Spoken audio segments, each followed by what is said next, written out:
Hi friends, welcome to my 7 days 7 types of dosa challenge. ಈ 7 ಡೇಸಲ್ಲಿ ಪ್ರತಿದಿನ ಒಂದು ಹೊಸ ದೋಸಾ ರೆಸಿಪಿ, ಸಿಂಪಲ್ ಆ್ಯಂಡ್ ಟೇಸ್ಟಿಯಾಗಿ, ಹೆಲ್ದಿ ಮತ್ತು ಈಸಿಯಾಗಿ, ಅದು ನಿಮಗಾಗಿ. ಇವತ್ತು ಡೇ 6 ಆ್ಯಂಡ್ ಇವತ್ತಿನ ಸ್ಪೆಷಲ್ ಮಿಲೆಟ್ಸ್ ದೋಸೆ.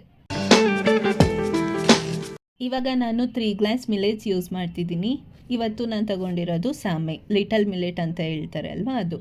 ನಿಮಗೆ ಯಾವ ಮಿಲೆಟ್ ಅವೈಲೇಬಲ್ ಇರುತ್ತೆ ಅದನ್ನು ಯೂಸ್ ಮಾಡ್ಬೋದು.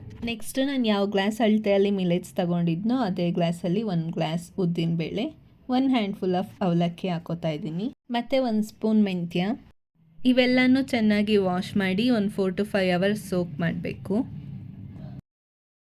ಸೋಕ್ ಆದಮೇಲೆ ಮಿಕ್ಸರ್ ಜಾರ್ಗೆ ಟ್ರಾನ್ಸ್ಫರ್ ಮಾಡಿ ಸ್ಮೂತ್ ಪೇಸ್ಟ್ ಆಗೋವರೆಗೂ ಬ್ಲೆಂಡ್ ಮಾಡಬೇಕು.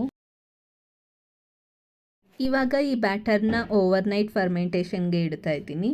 ನೋಡಿ, ಮಾರ್ನಿಂಗ್ ಫರ್ಮೆಂಟೇಷನ್ ಚೆನ್ನಾಗಾಗಿದೆ. ಇದಕ್ಕೆ ಸಾಲ್ಟ್ ಆ್ಯಡ್ ಮಾಡಿ ಮಿಕ್ಸ್ ಮಾಡಿ ಇವಾಗ ಮಿಲೆಟ್ಸ್ ದೋಸಾ ಬ್ಯಾಟರ್ ರೆಡಿ ಆಗುತ್ತೆ. ಸೊ ಫ್ರೆಂಡ್ಸ್, ನೋಡಿದ್ರಲ್ಲ ಹೇಗೆ ಹೆಲ್ದಿ ಮಿಲೆಟ್ಸ್ ದೋಸಾ ಪ್ರಿಪೇರ್ ಮಾಡ್ಬೋದು ಅಂತ. ಈಗ ಈ ಬ್ಯಾಟರ್ನ ಹಾಟ್ ತವ ಮೇಲೆ ಹಾಕಿದರೆ ಸಾಕು, super tasty and healthy dosa ready ಆಗುತ್ತೆ. ಈ ವಿಡಿಯೋ ನಿಮಗೆ ಇಷ್ಟ ಆಗಿದ್ದರೆ ಪ್ಲೀಸ್ ಲೈಕ್ ಮಾಡಿ, ಶೇರ್ ಮಾಡಿ ಆ್ಯಂಡ್ ಸಬ್ಸ್ಕ್ರೈಬ್ ಮಾಡ್ಕೊಳ್ಳಿ.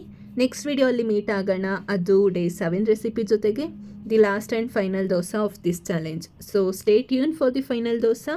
Till then, take care.